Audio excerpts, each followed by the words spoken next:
नाजरीन सलाम आदाब, जय हिंद। मैं लिबास वफा और आप देख रहे हैं SNN चैनल पैगाम हक और नज़र इंडिया।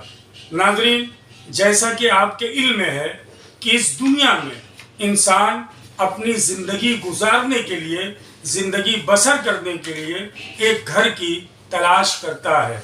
ख्वाहिशें बढ़ती जाती हैं तो छोटे घर से आदमी बड़े घर में जाता है, बड़े घर से बंगले की तरफ जाता है, अपनी रहाइश के लिए, अपने आराम के लिए, अपने रहने के लिए। लेकिन एक जगह वो भी है जहां इंसान को हमेशा रहना है, जिसे कब्रिस्तान कहते हैं, जिसे आराम गाह कहते हैं।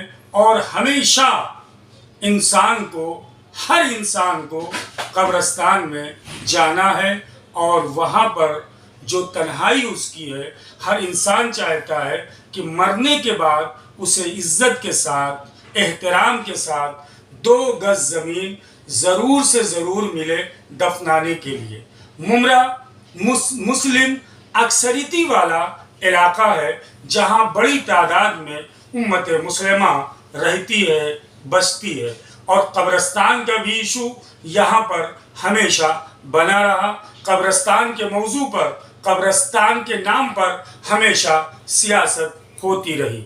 लॉकडाउन से पहले भी और लॉकडाउन के बाद भी MM वैली में एक कब्रिस्तान मुमरा के मुसलमानों को दी गई, जिस पर बहुत सारी सियासत हुई और बहुत ज़्यादा बदउनवानी भी हुई, जैसा कि मुमरा के समाजी कारकुनों ने कारपोरेशन और बरसरे इख्तिदार पार्टी पर लगाया। एक प्रोग्राम MM वैली कब्रिस्तान के हवाले से मैंने भी किया था, ऐ मुसलमानों तुम्हारी गैरतों को क्या हो गया है। लेकिन आज हमारे साथ मुमरा शहर की मशहूर व मारूफ समाजी शख्सियत मोहतरम हनीफ कामदार साहब मौजूद हैं, जो एक ज़माने से कब्रिस्तान के इशू पर लड़ाई लड़ रहे हैं। और उसी MM वैली कब्रिस्तान में शिया कम्युनिटी की भी कब्रिस्तान है, जिसके हवाले से मैंने आवाज़ उठाई थी और सोशल मीडिया पर तमाम चीज़ें हैं। आइए सबसे पहले हम हनीफ कामदार साहब, जो एक ज़माने से कब्रिस्तान की लड़ाई लड़ रहे हैं, अपने लिए नहीं, उम्मत मुस्लिमा के लिए, मुमरा के मुसलमानों के लिए, इसलिए कि वो आखिरी आरामगाह है और हर मरने वाले को 2 गज ज़मीन चाहिए। गरीब हो, अमीर हो, बहुत बड़ा आदमी हो, नेता हो, जो भी हो, उसे 2 गज कब्रिस्तान की ज़मीन चाहिए। लेकिन अगर उसी पे सियासत हो तो आप क्या कहेंगे?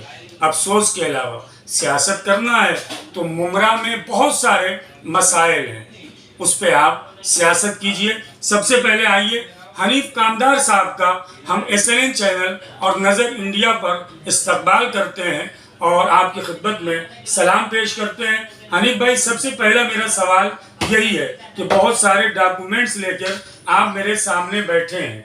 मुमरा MM वैली कब्रिस्तान की लड़ाई आप कब से लड़ रहे हैं और क्या क्या बदउनवानियाँ वहाँ पर पाई गई, और साथ ही साथ मुमरा में कब्रिस्तान का मौजू, कब्रिस्तान का इशू कितना बड़ा है मुसलमानों के लिए? अस्सलाम वालेकुम। असल में ये लड़ाई शुरू हुई थी 2016 के बाद, और 2016 के बाद इसलिए लड़ाई शुरू हो गई थी कि बार बार मुसलमानों से और मुमरा के शहर वासियों के सभी समाज के लोगों से वादा किया जा रहा था कि बहुत जल्द मुमरा वालों को स्मशान भूमि और दफन भूमि दी जाएगी। लेकिन जब इस मसले का हल होते हुए हमको नज़र नहीं आया और कब्रिस्तान की जो जूने कब्रिस्तान थे, जो ऑलरेडी दफन भूमि के लिए यूज़ की जा रही थी, उनकी ज़मीनें तंग हो चुकी थी। बार बार भरनी करने के बाद भी जो है वो ज़मीनें तदफीन के लायक नहीं रही थी, जवाब दे चुकी थी। तो उसके बाद में फिर ये मसला आया कि अब मुमरा वालों के लिए रिजर्वेशन की ज़मीनें है या नहीं है। तो इस ताल्लुक से हमने सबसे पहले 2017 में महानगर पालिका में RTI डाल के ये सवालात पूछे कि भाई मुमरा वालों के लिए कितने कब्रिस्तान है और उस ताल्लुक से क्या क्या फैसिलिटीज़ है। तो वो सारे आरटीआई में जो खुलासे हैं 2017 में हुए, तो 2017 में अहम खुलासा ये हुआ कि हमारी जो असल ज़मीन थी वो हमको नहीं दी गई। वो हमारी ज़मीन जो थी हमको नहीं दी गई और हमको जो है स्लाटर हाउस की ज़मीन पे डाला गया, जबकि स्लाटर हाउस की ज़मीन जो हमारे लिए रिजर्वेशन थी और वो ज़मीन बाकायदा महाराष्ट्र सरकार से लेके ठाणे महानगर पालिका ने भी जो है वो ज़मीन मालिक ने खुद प्रपोजल दिया था कि ये ज़मीन आप कब्रिस्तान के लिए ले लो। तो उस वक्त महानगर पालिका ने ऑन रिकॉर्ड कहा है कि भाई ये ज़मीन के पीछे एसटीपी टावर प्लांट बना हुआ है जहाँ पे पूरे शहर का गंदा पानी साफ होके साइकिलिंग होके खाड़ी में जाता है, तो वहां पे हम लोग कब्रिस्तान नहीं दे सकते। उसके बावजूद अपने मफाद के लिए, अपने फायदे के लिए यहाँ के कुछ हमारे लोगों ने मिली भगत करके यहाँ के एमएलए जितेंद्र आव्हाड और कारपोरेशन से मिल के हमारी असल जमीन हमको ना देते हुए वहां पे अपनी बिल्डिंगें बनाई, और जो जमीन हमको दी गई वो आज जमीन जवाब दे चुकी है और वो इस लायक नहीं रही है कि वहां पे हम तदफीन कर सके, क्योंकि बारिश में 4 महीना इतना पानी आता है और उसके बाद तदफीन होने के बाद वो जमीन के अंदर जब वापस से कब्र खोदी जाती है तो इतनी बदबू आती है जिससे साफ पता चलता है कि यहाँ पे मैयत जो है वो सही तरीके से इस मिट्टी में जज्ब भी नहीं होती है। एक सवाल और है, बहुत जमाने से आप लड़ाई लड़ रहे हैं, एमएन वैली की जो 5 एकड़ कब्रिस्तान इलाट हुई है, पहली बात तो ये स्लाटर हाउस थी जैसा कि अभी आपने कहा जी। अच्छा ठीक है, मैं मानता हूँ इलाट हो गई। हाँ। मुझे आप बताएं जो आपने आरटीआई डाला है इसलिए कि 2007 का जीआर है कि आबादी के तनासुब के एतबार से उम्मत मुस्लिमा में जो फिरके हैं उन्हें कब्रिस्तान इलाट की जाए। कितनी जमीनें किस किस फिरके को, यानी सुन्नी मुसलमानों को कितनी मिली है, शिया को कितनी मिली, जी जरा से ये आप बता दीजिए। देखिए, इसके अंदर मुसलमानों के अंदर जो जमातें हैं जी, उन जमातों के लिए सुन्नी हजरात के लिए जो है वो 3 एकड़ 4 गुंठा जमीन कब्रिस्तान के लिए दी गई है जी। उसके बाद जो है वो शिया हजरात के लिए जो है वो 1 एकड़ जमीन रखी गई है जी। उसके बाद जो है ईरानी खोजा समाज के लिए जो है वो 20 गुंठा जी, और हिंदू स्मशान भूमि के लिए 7 गुंठा जी, और क्रिश्चियन समाज के दफन भूमि के लिए 10 गुंठा, ये 5 एकड़ जमीन का पूरा ब्यौरा है जी। और ये हिसाब से सारे समाज के लोगों को जो है ये जमीन देना चाहिए जी। आखिरी मेरा ये सवाल है, एक जमाने से आप कब्रिस्तान की लड़ाई मुमरा के मुसलमानों के लिए लड़ रहे हैं। मैं बार बार नाज़रीन आपसे कह रहा हूँ, हनीफ कामदार की जो लड़ाई है वो अपने लिए नहीं है। जहाँ 22 लाख मुसलमान मुमरा शहर में रहते हैं सब दफन होंगे, हनीफ कामदार भी दफन होंगे। ये आपके लिए लड़ाई लड़ रहे हैं और आखिरी आरामगाह के लिए लड़ाई लड़ रहे हैं। आखिर में मैं आपसे ये जानना चाह रहा हूँ, ये जो बदउनवानियाँ हुई हैं ये आपको क्या लगता है कैसे हुई है और आप क्या चाहते हैं हनीफ भाई? आखिरी मेरा सवाल। देखिए, मैं मुख्तसर में बताता हूँ कि आज भी हमारी यही लड़ाई चल रही है कि हमारे लिए जो रिजर्व जमीन थी वही हमको मिलना चाहिए, और अल्हम्दुलिल्लाह और 2 रिजर्व जमीनें और है कब्रिस्तान की मुमरा वालों के लिए, वो भी उनको लेना चाहिए। उसके लिए भी हमारी कोशिशें चल रही है। तो मैं आवाम से यही गुजारिश करूँगा कि भाई किसी की भी सियासत में मत आओ, अपना हक लेना सीखो, अपना हक लो। सरकार ने हमको इसके लिए बाकायदा कानून बना के दिया है जिसमें हम हमारा हक ले सकते हैं, और यही मेरी गुजारिश है कि भाई ये सारी चीज़ों के ऊपर आवाम को जो है वो जागरूक होके और यहाँ के लोगों को साथ में आना चाहिए ये सब काम के अंदर और कब्रिस्तान की ज़मीन लेने के लिए। बहुत बहुत शुक्रिया नाज़रीन। जैसा कि हनीफ कामदार साहब कह रहे हैं कि ये आपका हक है, ये आपको सरकार दे रही है और आपको अपना हक लेना चाहिए।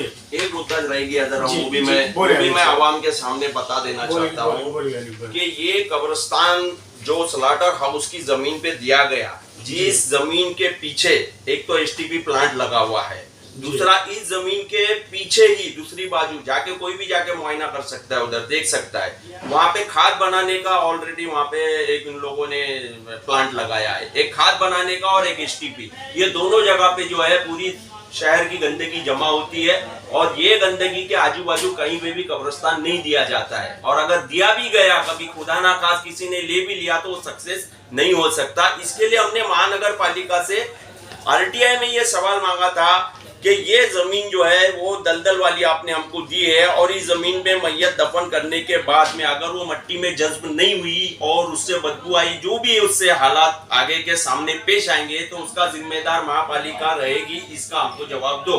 तो ये जो है महानगर पालिका ने हमको इसका जवाब आज तक नहीं दिया। मैं चाहता हूँ जरा कैमरा मैन ऐसे दिखा दें आप, ताकि इसको वो कर लें। जी मैं बोलता हूँ, हनीफ कामदार साहब ने ये सवाल महानगर पालिका से पूछा था कि ये दलदल वाली ज़मीन है, यहाँ पर दफन होने के बाद मैयतों के साथ क्या होगा। तो आप ये देख सकते हैं जो जवाब कारपोरेशन की जानिब से हनीफ कामदार को मिला है, वो जगह खाली है, उसका जवाब नहीं मिला है। अब आ जाइए नाजरीन, उसी MM वैली कब्रिस्तान पे जो हनीफ साहब लड़ाई लड़ रहे हैं और जिसका जिक्र उन्होंने किया, इसमें बाकायदा लिखा हुआ है 1 एकड़ शिया, 20 कुंटा ईरानी बिलोची और खोजा हजरात।